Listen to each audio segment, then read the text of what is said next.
So yes, I direct the hardware software co-design group in research and teach in electrical computer engineering. During my PhD, I took enough classes to get a second master's. The first was in electrical engineering, the second in philosophy. I've also studied an enormous amount of Catholic philosophy as well, mostly Aquinas, but a lot of modern writers. So most speakers have some kind of a mission statement, so I thought I would put out mine. I'm glad to be with you all today. My mission is to love and learn from others with our Lord Jesus Christ as the center and summit of all my activities, to serve with compassion, charity, discipline, which isn't always the easiest part, and truth. I have 4 kids, and I hope my wife is happy with me. What I'll say is, in marriage, you kind of learn your defects, right? Because the other person is with you, sees the spots that we all have, right? So the question is, can you take that as a growth opportunity? And if you can, it's fantastic.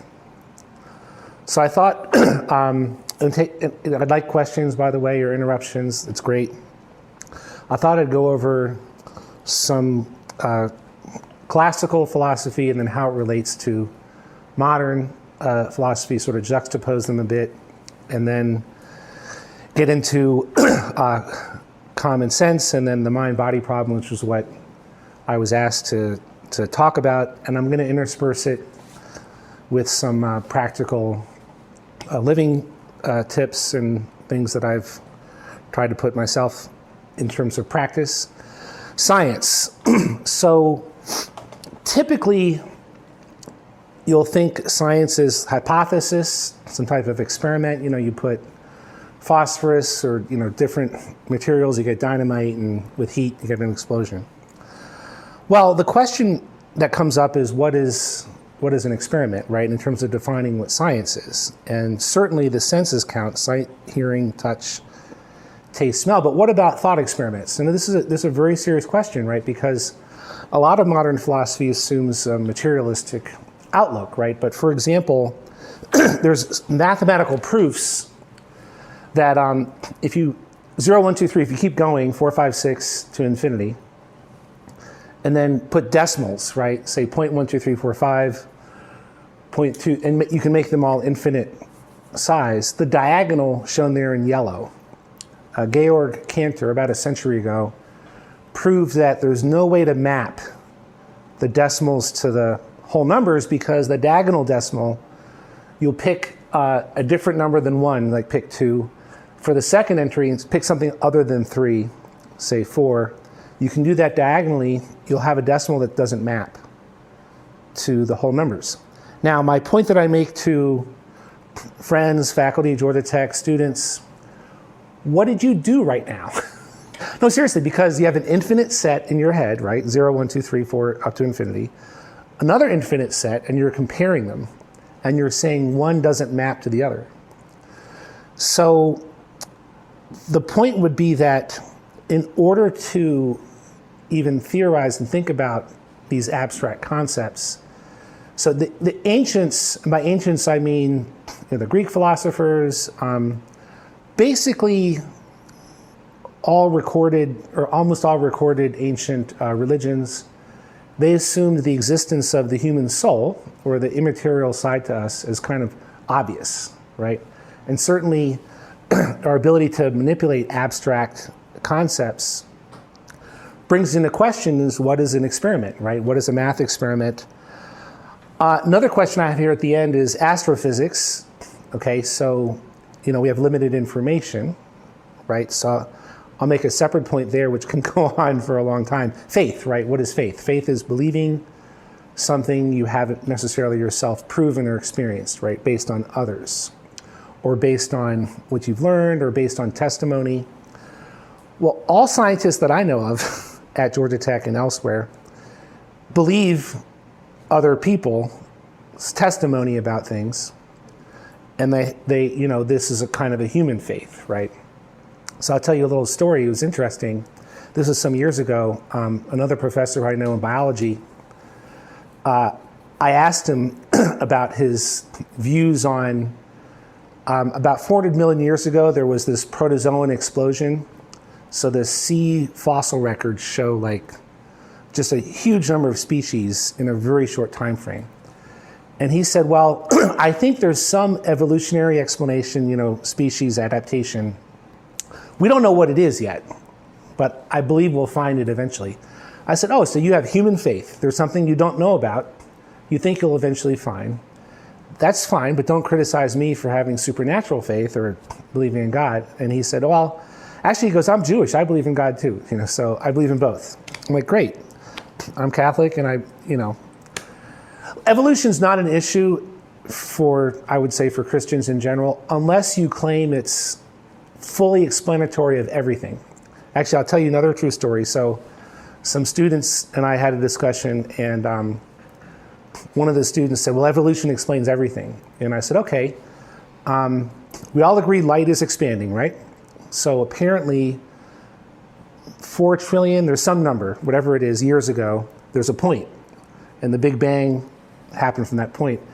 How does evolution explain, go a minute before the Big Bang, give me the evolutionary explanation for the Big Bang. The student, of course, said, well, it doesn't explain that. I'm okay, it doesn't explain everything, right? So there's a problem where you start to have materialistic views claim to explain all of reality, which I would argue that they don't.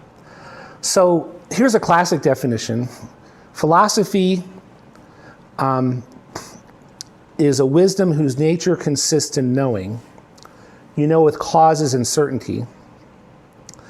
So science is knowledge of causes. Therefore, philosophy, which talks about, for example, do you have an immaterial side to you that creates these infinite sets that you compare in mathematics, it's in the game. In other words, it's reasonable to say that this is a scientific endeavor.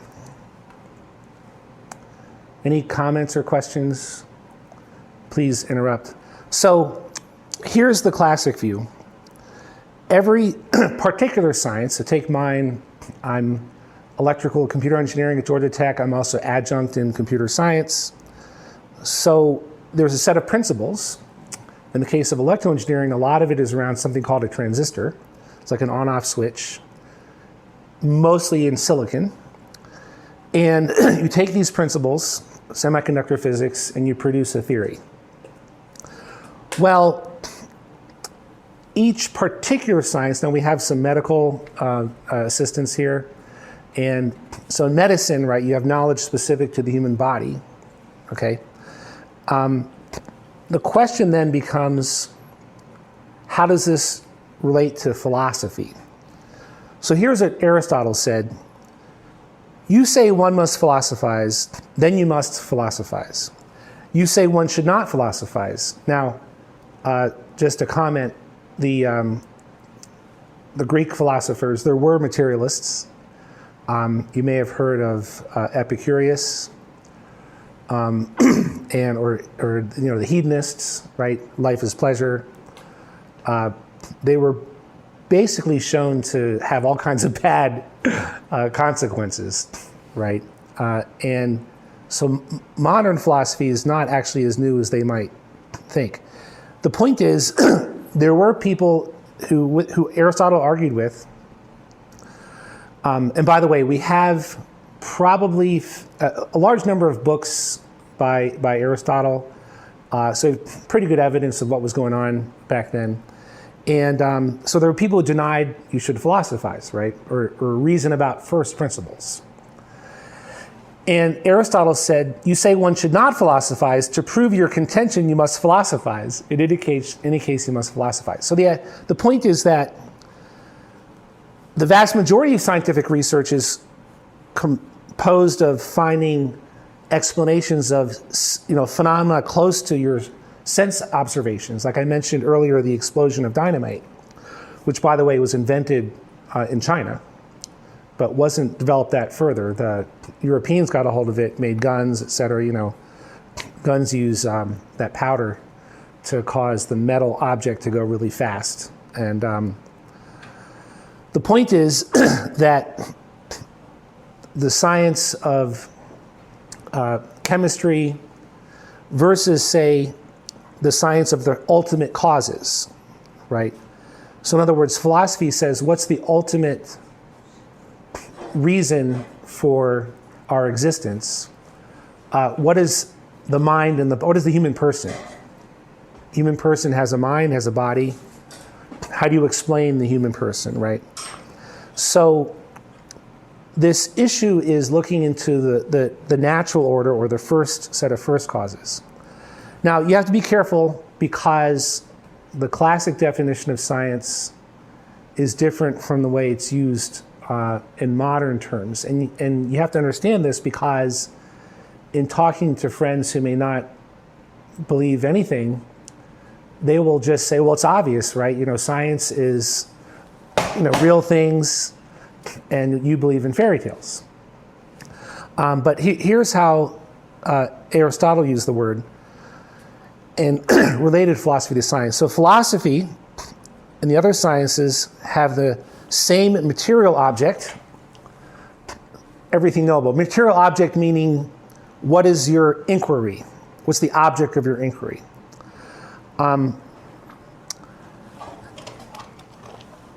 The formal object of philosophy is first causes, while the formal object of other sciences is secondary causes. So again, the dynamite example is something you can do an experiment, and you can say, okay, how much pressure do we need for, the amount of different chemicals to react? How much oxygen do you need? Descartes, who's one of the main, I'll just be very quick, and this is my opinion, but so Descartes had a lot of issues because he tried to separate mind and body as two separate substances. And the self-proclaimed Enlightenment philosophers tried to prove first principles. That was part of the goal. I think, therefore I am. He claimed this as a proof.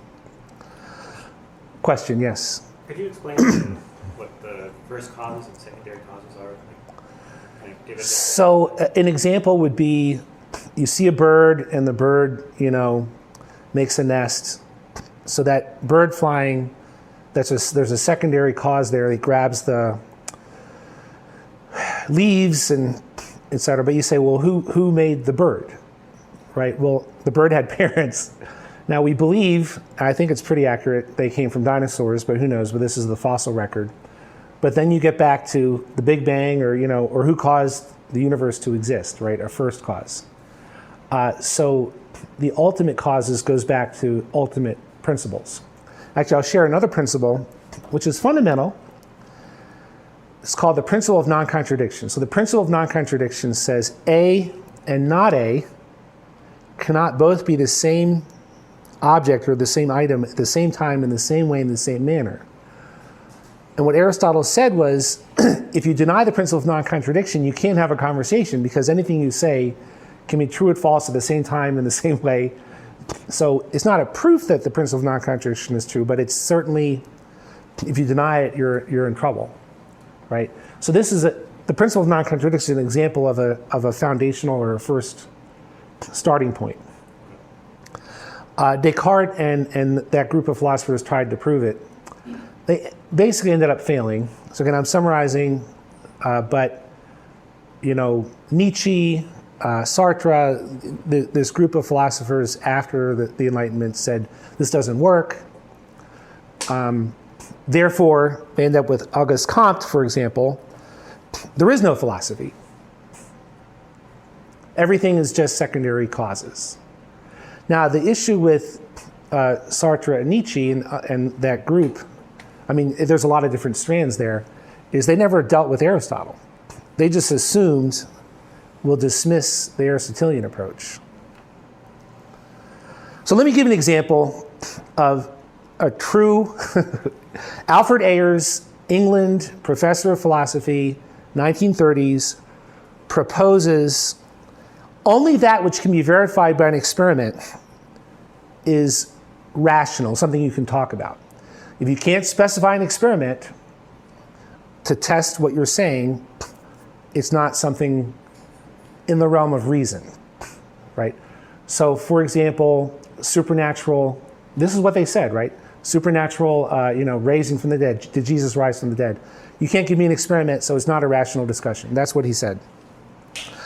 In the 40s, though, some questions came about. I'll summarize the most important one. The principle that only that which can be experimented, subject of experiment, is rational.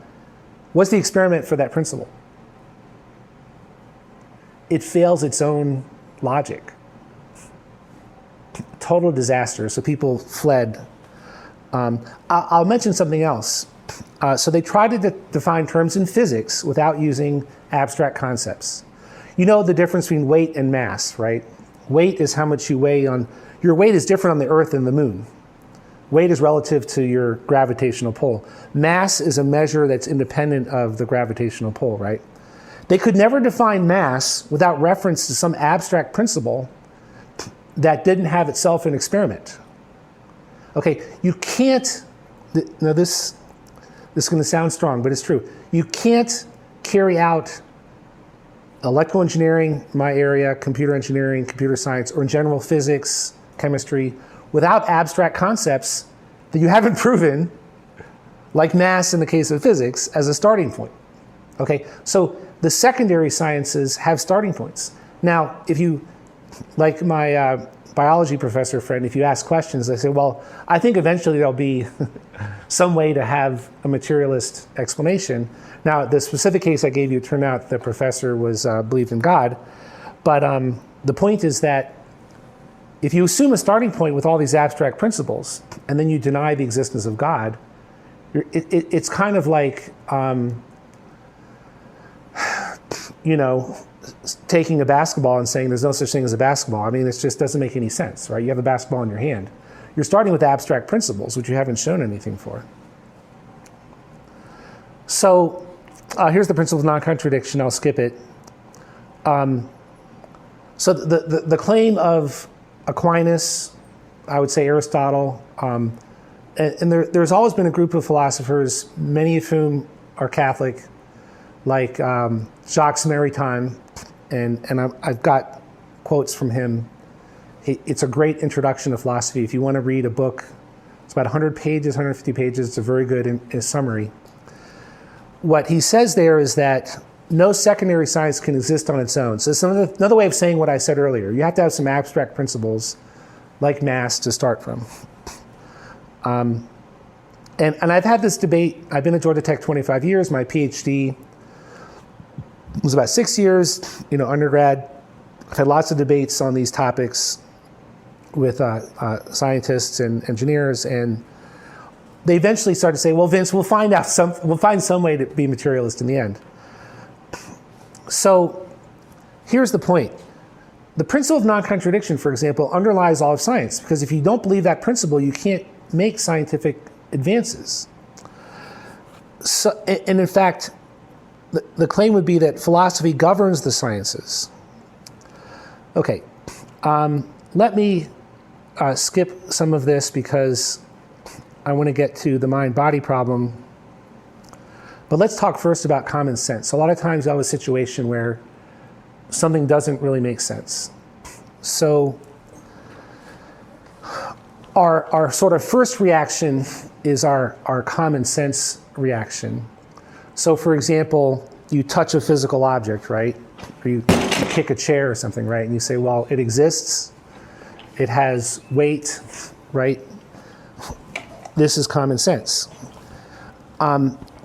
So basically, we have a natural certainty, like the chair exists that I just hit, that you heard, and a lot of you jumped, right? Unless you have a faulty education corrupted by intellectual vice. So for example, what I feel I was kind of taught in my early science classes is that God doesn't exist, miracles don't exist, so Jesus walked on a sandbar. Maybe he walked on a sandbar instead of walking on water, right? In other words, this must be false, so let's find a naturalistic explanation, okay? Now that is, though, a form of bias, because an objective analysis of history would say, what does the evidence say? So if you look at the Gospels, they're not written like the Iliad or some ancient, story. Okay? In ancient fictional accounts, you have symbols that the author put in there that mean things, right? Greek mythology, etc. The New Testament, the 4 books of the New Testament, have things like a woman caught in adultery, and they say, Jesus, what should we do? And he writes on sand with his finger, which no one knows what he was writing.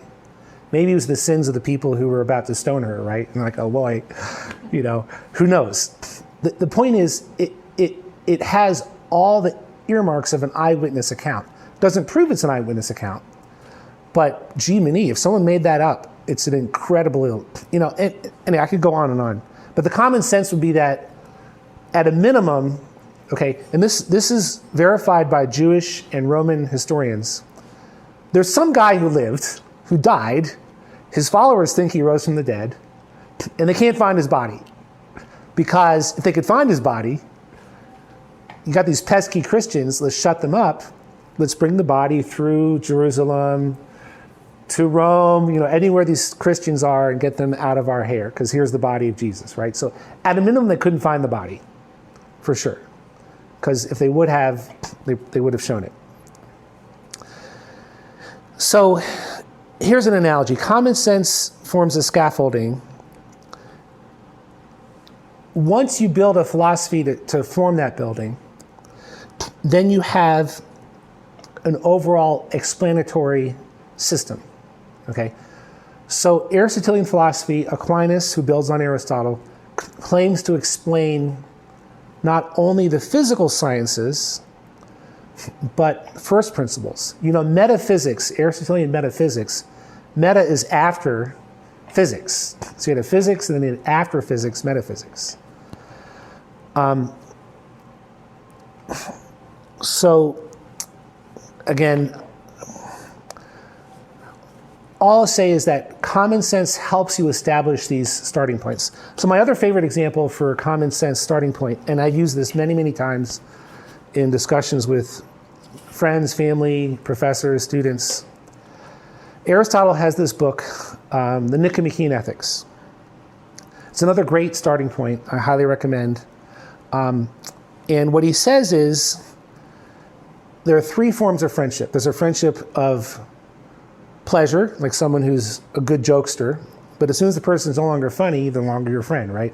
Friendship of money, like a business partner, but as soon as the person doesn't help you with business, then no longer a friend. And then he says there's a third kind. Nicomachus, by the way, was Aristotle's son.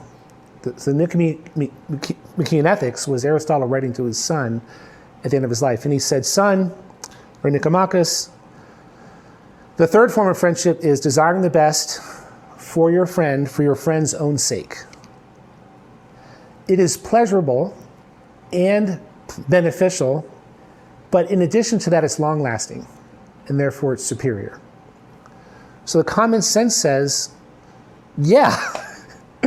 And I've said this to many, including very devoted atheists who are like, Vince, I don't believe you, or you're smoking weed, or they say crazy stuff.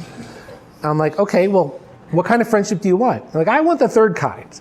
I'm like, okay, we have some common ground here. Why do you want the third kind?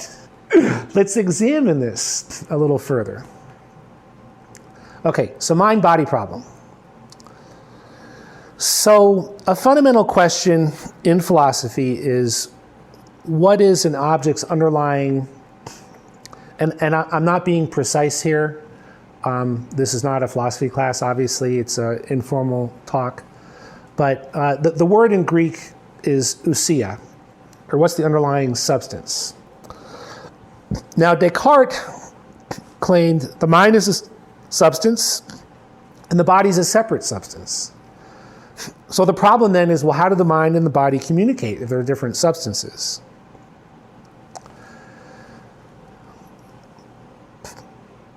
So let me just provide, and I'll mention, we have a student group at Georgia Tech, and I've been involved with different presentations, and I thought it was important to sort of summarize, at least at a broad level. Any broad summary, by the way, you can bring up an example that doesn't fit, right? So if you show this to a friend and they say, well, Professor Mooney didn't consider some philosopher. I agree with you. It's not everything. But here's the summary. Speculative philosophy starts from the five senses. Like hitting the chair I did earlier, sense of touch. And actually, I guess it was sound as well. You heard it, right? Aristotle, Aquinas. Now, Averroes was a Muslim scholar in the late 1100s, early 1200s, and Maimonides was Jewish. What happened was Aristotle's works were lost for at least 400 years to Europe. It was kept in the Islamic world and the Middle East. And around this time, it was sort of rediscovered. And the major trend in Catholic thought at the time was Augustine. And what Aquinas was saying is that, the Confessions of St. Augustine, these are great works. His philosophy is good. Aristotle's also a way to understand faith and reason on the same footing as Augustine, and I'm going to write about it. And that's when he wrote a number of works. The one we know about is the Summa Theologica. Now, Averroes was saying, well, Islam is the inheritor of Aristotle, and you can be Islamic and Aristotelian. Maimonides said you can be Jewish and Aristotelian. That was the competition. And the way they would deal with starting points is common sense, like the three kinds of friendship or the principle of non-contradiction, and then say, hey, I'm going to start with the friendship of desiring the best for each other as a basic, true definition of friendship. Can you prove it? Absolutely. In some unconditional sense, no. But you want the other kind of friendship? Good luck. Right? Now, in the self-proclaimed Enlightenment, Descartes, Kant, Hegel, they defined, so Kant, for example, the categorical imperative. You should only desire that which you universally desire for others, for other situations, to apply to every other. I'm not summarizing it very well, but that was his categorical imperative. It's a starting point. Descartes, I think, therefore I am. The issue with the self-proclaimed Enlightenment is they started from the mind, right? The problem starting with the mind is you never get out. Are we in a dream right now? Right, Anthony, are we in a dream? Are we in a dream? I don't know. Did I just push you? Yeah. Right. We could be the Matrix, right? We could be the Matrix, right? Blue pill or red pill. It doesn't. If you say you start with the mind and you ignore the other evidence, which goes against common sense, right? Because you all saw me push Anthony, right? You saw him bounce back a little bit. Okay, relativism. So Nietzsche denied, for example, I think, therefore I am. I agree with Nietzsche on that. But that doesn't mean Aristotle was wrong. It doesn't deal with Aristotle. So the problem with relativism is they spend all their time denying and deconstructing. You can say that we live in a Nietzschean country or a Nietzschean sort of modern, postmodernist culture, right? Because if you talk to anyone, they'll say, well, can you prove that absolutely? Well, can you prove anything absolutely, right? It's not a good question, but they ask it all the time. The fact that you can't prove those three forms of friendship, that the third is the absolute best no matter what, doesn't mean it's not the best no matter what. Doesn't mean you get to abuse people or define anything you want and hurt. I mean, this is what happens. There's a subpart of modern and postmodern called analytic. And what analytic philosophy does is takes very specific questions. You probably heard, did the tree in the woods that fell make a noise if no one was there to hear it? And they spent all this time. I wrote my master's thesis on Searle. Here's the issue. In analytic philosophy, you don't have a system. Okay, so when I talk with the students at Tech on evenings and weekends, in classes I just do my class, right? Electrical engineering. But we have a Saturday event or evening event. I'm going to ask you a bunch of questions. So one of the questions is, do you believe in love?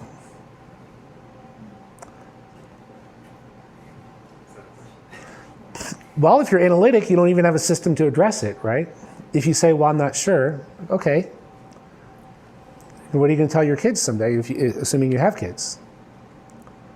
What are you going to tell the person who's trying to rob you? Don't rob me? I mean, I assume you all know, for example, the mass murderer Charles Manson. In his trial, he said, you judges and you jury have no right to define for me what I can do. I define my own morality. So again, you have to be nice to your friends because they're kind of saying things that are consistent with Manson, but they may not like it. So I don't recommend saying that necessarily right away. So here's a materialist, quote unquote, solution to the mind-body problem. The mind doesn't exist as a separate substance. There's not two substances. The mind is a phenomenological outcome of the complexity of the human brain. The human brain is primarily composed of neurons, communicating in a variety of ways. Therefore, the mind is a phenomena we observe whose ultimate reality is material, neurons. So let's go through some of these hidden assumptions. There's tons of hidden assumptions here. The mind doesn't exist as a separate substance. Well, this may or may not be true. I actually agree with this starting point, but you have to reason about what are the other options, right? So the Aristotelian option his option is the mind and the body are a single substance in a composite form. It's called hylomorphic analysis. We can't get into it in much detail. This talk is, I think, 30 or 40 minutes max, but it's an alternative. It's almost never taught in philosophy classes. You have an intro to philosophy class. They got Descartes and materialism. And the students are like, well, this Descartes stuff sounds kind of nuts, so I guess I'm a materialist. It's called selection bias. You're only presented with certain options. You're not presented with the Aristotelian option. This is a side comment, but unfortunately, I think it's becoming endemic in our culture. So classically, just because a person has a bad aspect to that person doesn't mean the argument is true or false, right? For example, a drunkard could make arguments against slavery, and the fact the person's a drunkard doesn't validate nor invalidate the arguments being argued. Personal flaws of a speaker do not make slavery moral, right? The only solution I would say if you run into ad hominem attacks, and I'm sure most of you have, or you're a Catholic, you're a bigot or something, right, is patience, charity, tact. So I just want to say a few things here, since this is a Catholic church.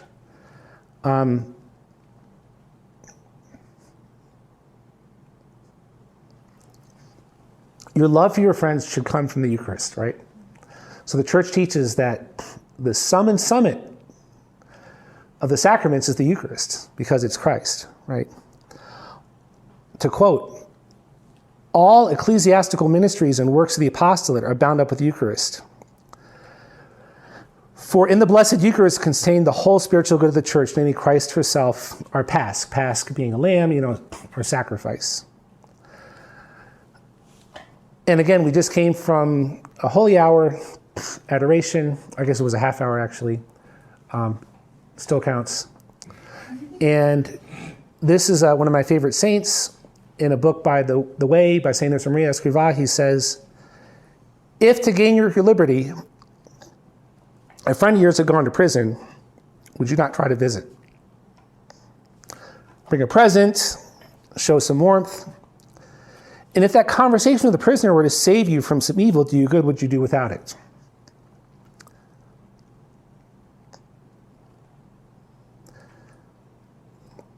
And what if it weren't just a friend, we're your brother? So I put this together some years ago. My kids were teenagers, they're now older, and I volunteered in Life Teen. And this is meant to say the Eucharist connects us to Christ, right? So I assume people know the priest is a secondary priest. There's one sacrifice on the cross. This is meant to go back through time. So when you adore the Eucharist, participate in Mass, think about it. The Last Supper was before the crucifixion. The Eucharist is timeless, infinite. This is my lovely wife, our baby. She's older now. So again, I mention this because these ad hominem attacks or just lack of understanding, we have to be beacons of virtue, okay?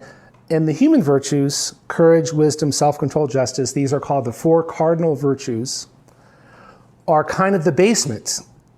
But the second floor, the third floor are the supernatural virtues, faith, hope, and love, and charity. And I assume in these talks you all mention a plan of life, a spiritual plan of life. You go to Mass. You have to go every Sunday, right? But you can go during the week. I'm going to add Wednesday. Are you going to visit the Blessed Sacrament Chapel? And in the Blessed Sacrament Chapel, the friend who called you a name because you're Catholic or you're pro-life or you think marriage should be open to children, are you going to react kindly to that person? And maybe put up with it in the sense of not responding, but a few days later, I've done this actually, it works. You go a few days later, you say, that wasn't very nice what you said. I'm like, yeah, I'm sorry, I don't agree with you, but I shouldn't have said it that way. But if you tell them at the moment, you shouldn't have called me that, in the group meeting. I won't give you the examples, but I've had a few that are, I'll just say they're unpleasant, putting it like that. But you hold your mouth, to say something later. So spiritual plan of life includes daily prayer. There's 3 kinds of prayer: thanksgiving, petition, conversation.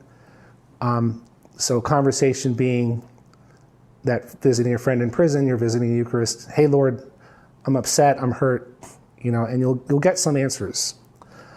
The answer might be patience. Examination of conscience. I think any spiritual book you can look at an exam. Pious practices. Piety, by the way, is under the virtue of justice. So Aristotle said, it's very interesting.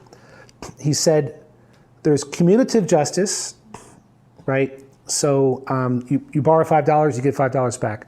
There's distributive justice. You put money to a tax fund for hurricanes. Well, if your house is fine and neighbor's house is destroyed, that neighbor gets most of the money, right? But then Aristotle said, what about justice towards God?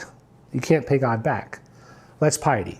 Piety is justice to God. The reason we kneel when you go to a church, the reason Catholics have all these bodily kneeling, standing, I've had Protestant friends I bring to church like, hey, you guys are up, down, kneel, what are you doing next?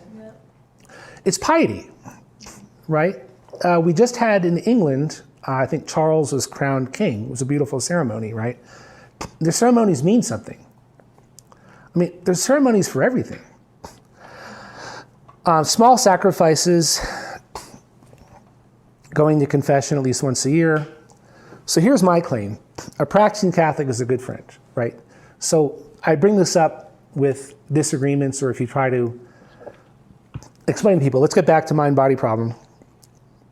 So the second part of mind-body problem is the mind is a phenomenological outcome. Well, it's fancy words. So phenomena are just experiences or what you, like for example, a phenomenologist, it's a branch in philosophy, would talk about pain. What is pain, right? Because you have emotional pain, right? So your team, recently there was NBA playoffs, I watched them. You wanted the Heat to win. If you're from Miami, Denver Nuggets win, you have pain, right? I wanted my team to win. More serious pain, like a death in the family, right? That's a phenomena. What's the explanation? Well, they're just claiming that that the mind is explained by phenomenological outcome. It just means that we have an explanation. What are the details? Seriously, I'll tell you one of the big problems in philosophy versus neuroscience. Acting. I'm serious. Because if you believe that we are state machines, input, output, how do you explain acting? Like someone who's been lying to you for years, and then you find out, oh my gosh, you've been lying to me. Having an affair for years. Never tell anyone. This is not explained by any model in neuroscience at all. 3 and 4, I'll just say, this example I have with the cat. I've asked this to many professors. You take a cat with its legs upside down, you drop it, 9 times out of 10 lands on its feet.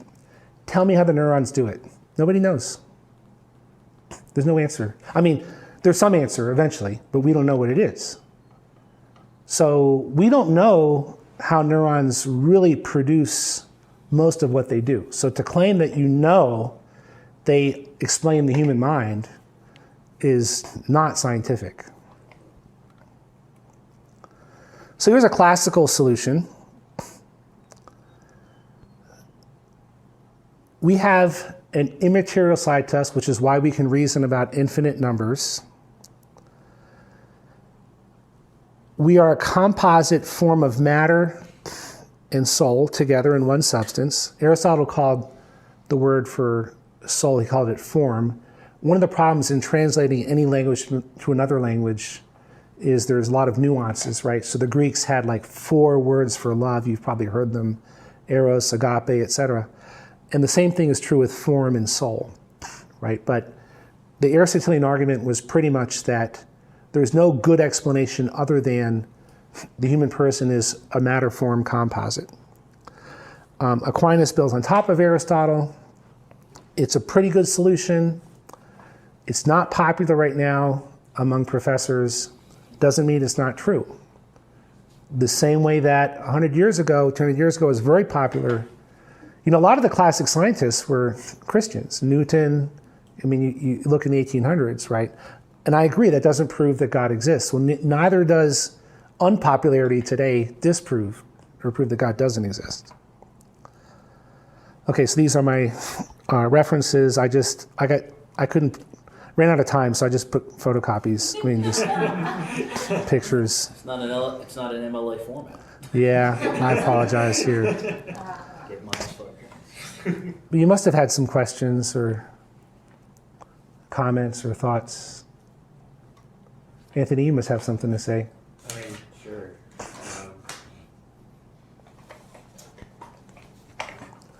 I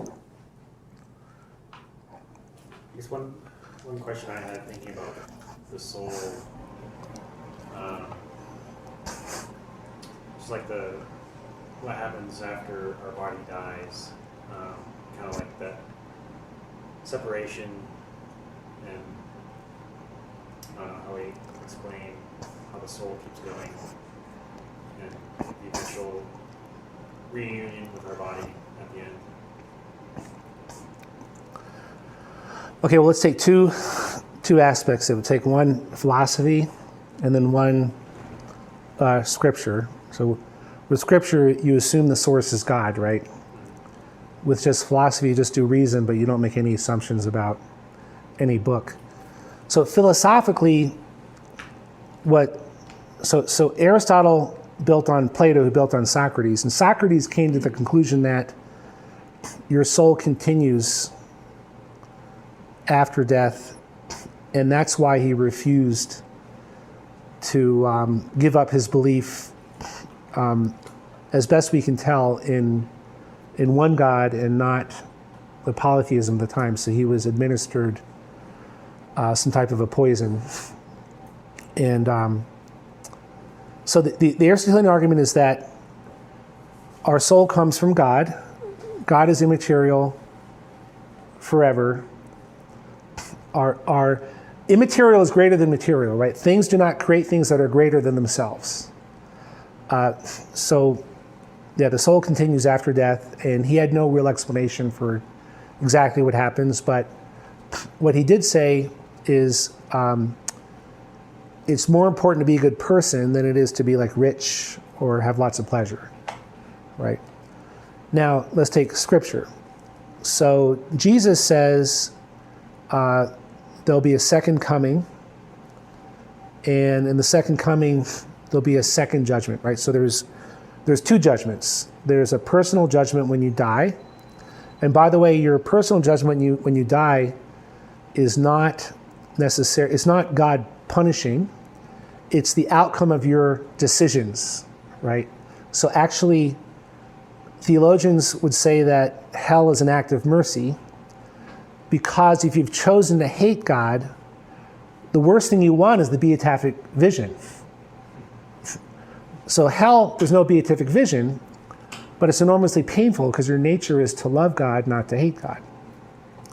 Now, after the second coming, we get our bodies back. And there's a second judgment, but it confirms the first judgment, basically. How that happens, and there's a glorified body, the transfiguration, they looked, perfect, so you'll get your body back. It'll be a good Anthony, healthy, etc., no wrinkles. But yeah, I'm not sure how it works between then. I mean, in Scripture also is the people who died, the people of goodwill who died before Christ, they were in some kind of a prison, and Jesus went and preached to them somehow, and then they came out after he died. The gates of heaven were opened, right? So where were they? We're not sure, but your soul is immortal. The question is, will you have a happy or a sad immortality? And the problem with the physical pleasures is they trick you, right? And again, talking about, just as an example, NBA just finished. There's this Serbian player, Nikola Jokic. He's an Orthodox Christian. And he was saying that, he said this in an interview like last month. He goes, family is more important than basketball because I want to win the NBA Finals. But my wife and my daughter are more important. And apparently just today, he left his finals MVP trophy in the locker room, came back and it was gone. And then it turned out someone had grabbed it, like a journalist, and they gave it back to him. But, he was more focused on people. He went and congratulated every Heat player first. So the Nuggets won. He went to each, like 13 or 15, right? I forget how many they have, and shook their hand, and then went to his own team next. Class act. So the point is that by focusing on loving others as brothers and sisters as opposed to desiring fame and glory as a primary outcome, you can have fame and glory, but it's to glorify God, not yourself, right? Then you're happier on this earth and happier afterwards.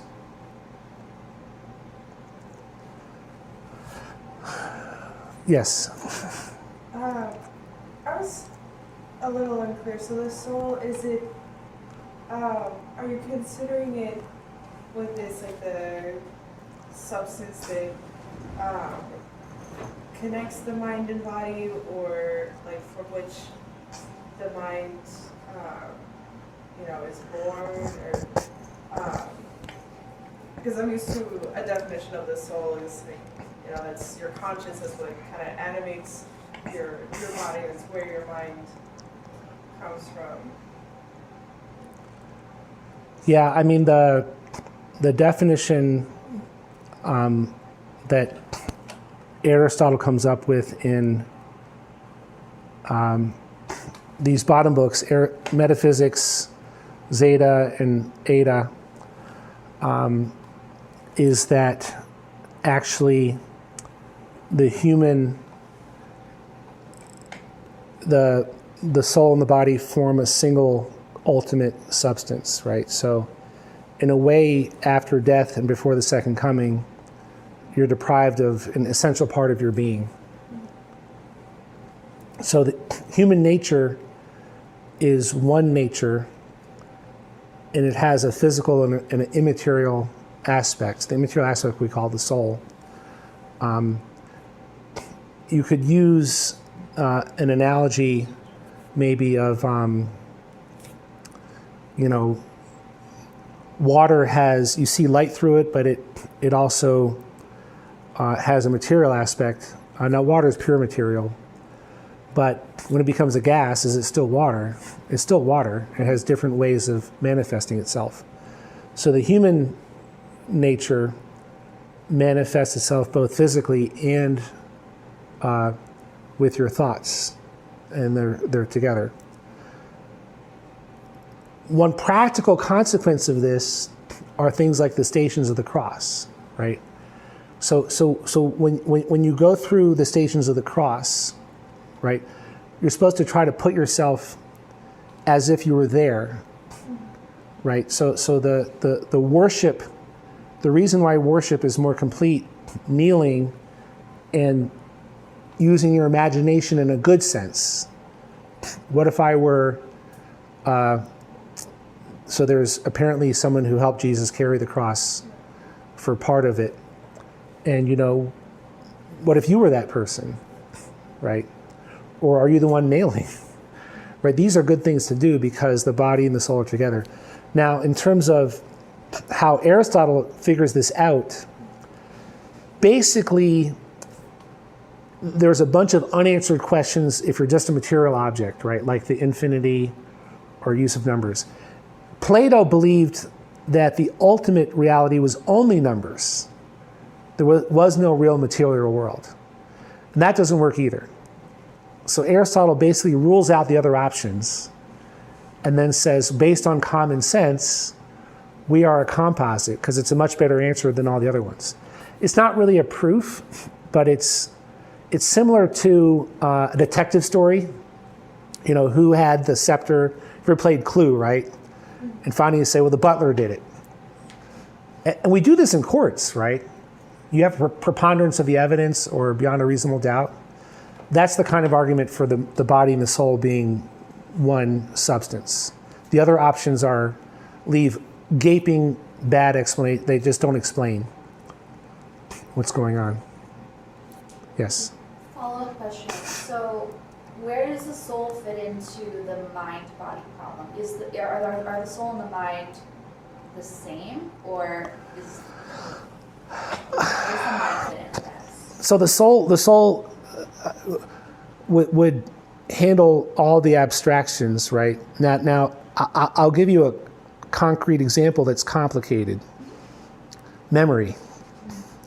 So it turns out in psychology, it's completely beyond any other explanation than we have a short-term memory and a long-term memory. So, for example, most people can remember between 7 and 10 numbers.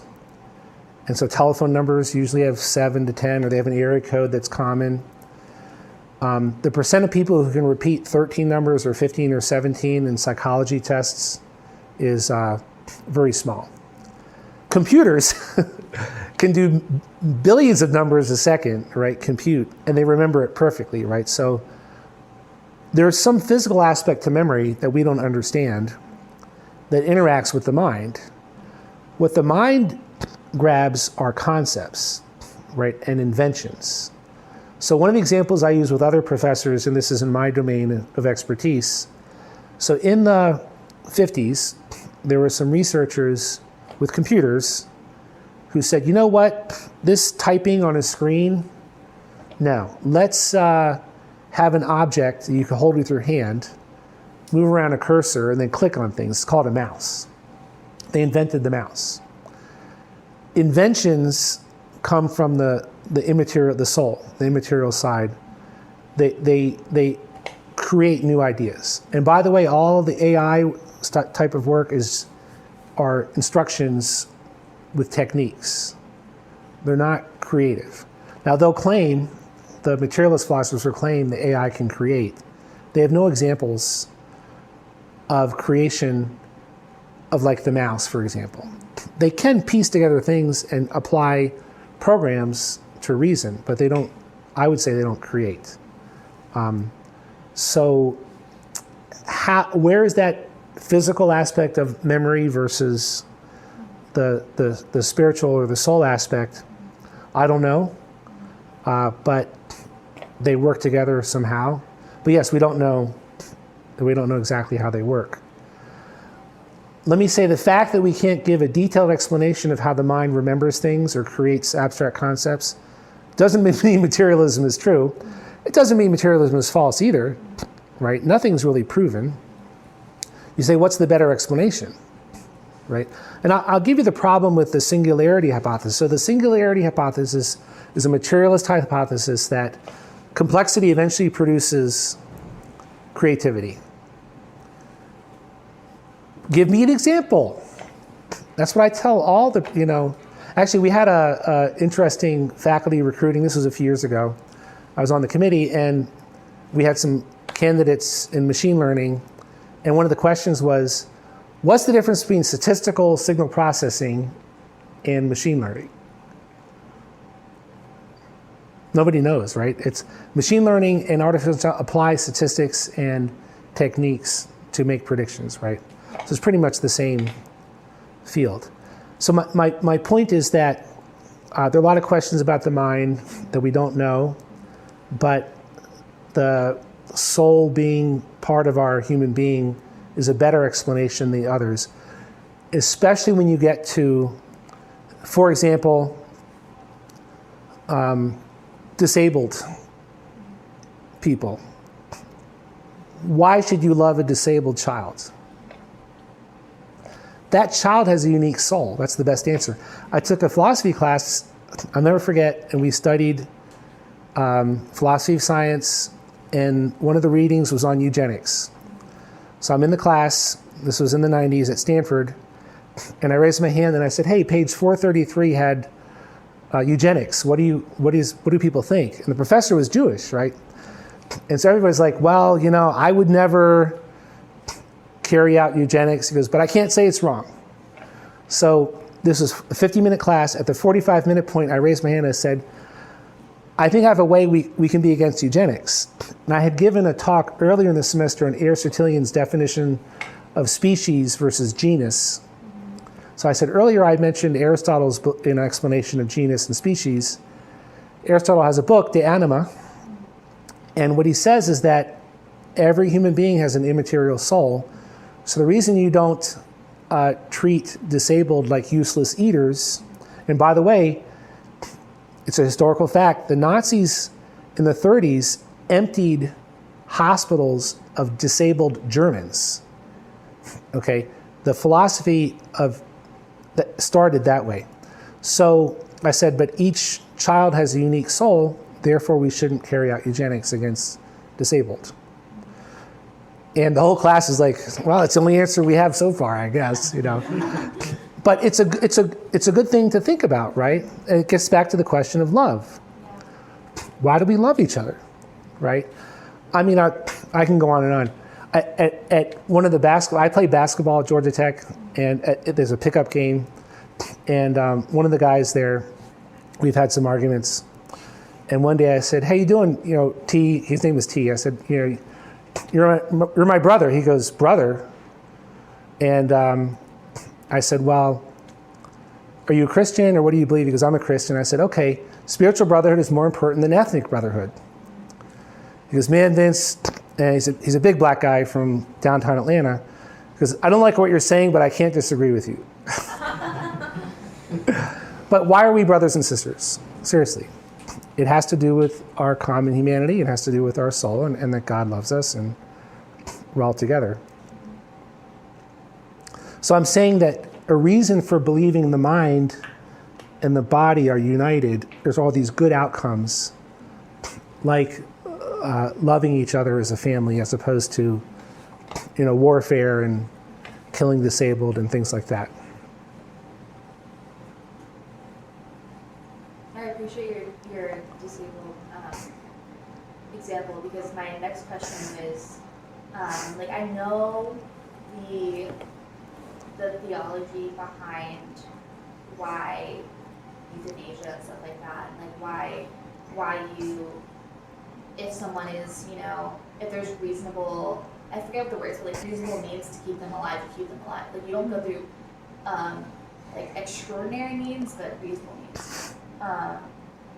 And I was wondering, what the full philosophical explanation for that would be, because obviously an atheist or a materialist would be like, oh, well, if someone can't, contribute to society, like, really end their suffering is what they would say.